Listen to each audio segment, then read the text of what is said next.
In the 1990s, the British royal family was rocked by one of the biggest tragedies to hit the monarchy in living memory, the death of Princess Diana.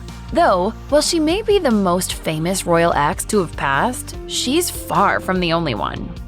Prince Harry dated TV presenter Caroline Flack in 2009. He wrote about the experience in his memoir, Spare, recalling that some friends introduced them at a restaurant. He described her as, quote, funny and sweet and cool. At the time, she had hosted shows like Gladiators, and she would go on to helm mega hits like The X Factor and Love Island. I'm here at Love Island. We're literally putting the finishing touches to the villa, and the contestants, the Islanders, are going to be going in the next couple of days. Despite her fame, though, the prince recalled, "She wasn't taken aback that I didn't recognize her. She didn't have a big ego."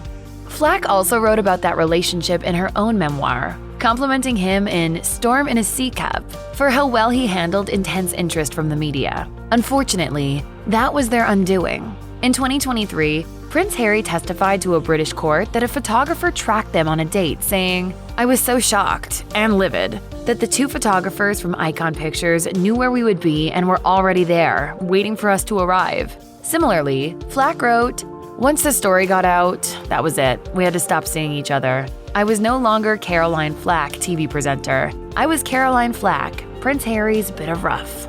Caroline Flack, the former Love Island host, died by suicide in 2020. Prince Harry addressed her death in Spare, laying her struggle at the feet of the media. Princess Beatrice dated a man named Paolo Liuzzo in the mid-2000s when she was only 17. Liuzzo was a bit of a bad boy. After all, he'd been arrested the year before. The royal family at large didn't approve of their relationship, but Beatrice's mother, Sarah Ferguson, released a statement at the time saying, "We all have our own journeys and have to learn our way."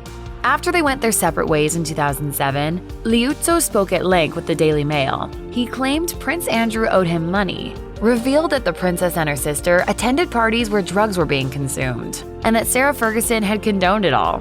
He also insisted that Beatrice was made to dump him at the request of her mother. In February 2023, Liuzzo died of a drug overdose in Miami. A friend told The Independent that he had been in a bad state, dealing with debts and drug addiction. He began using a lot of pharmaceutical drugs, but that later led to cocaine and harder drugs.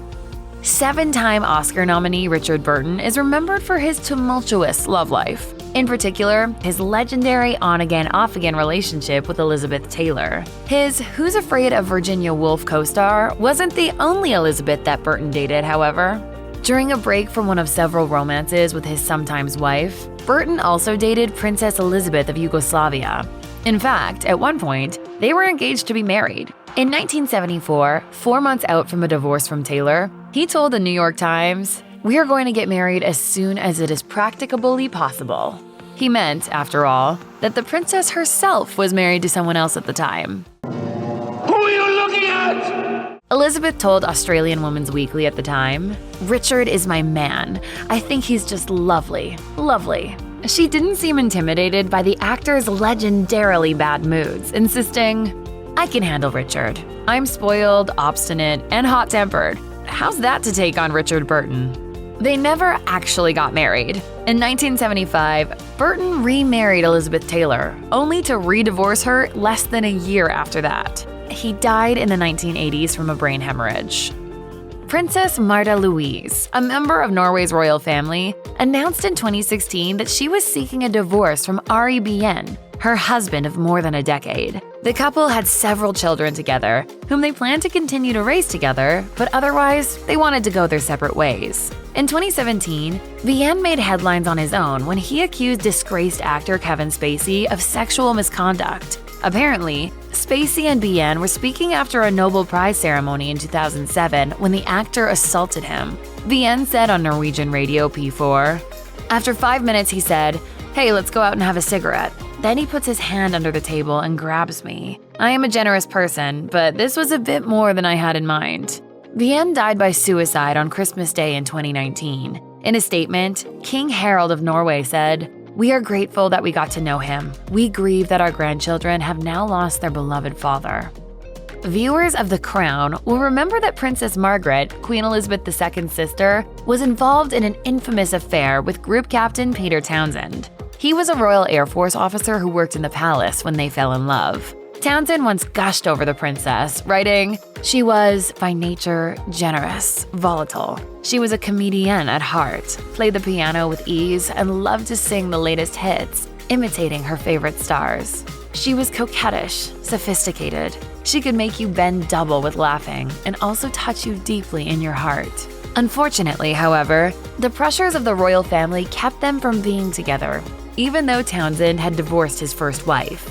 Instead, they went their separate ways. Princess Margaret released a statement in 1955 which read, "Mindful of the Church's teaching that Christian marriage is indissoluble and conscious of my duty to the Commonwealth, I have resolved to put these considerations before any others."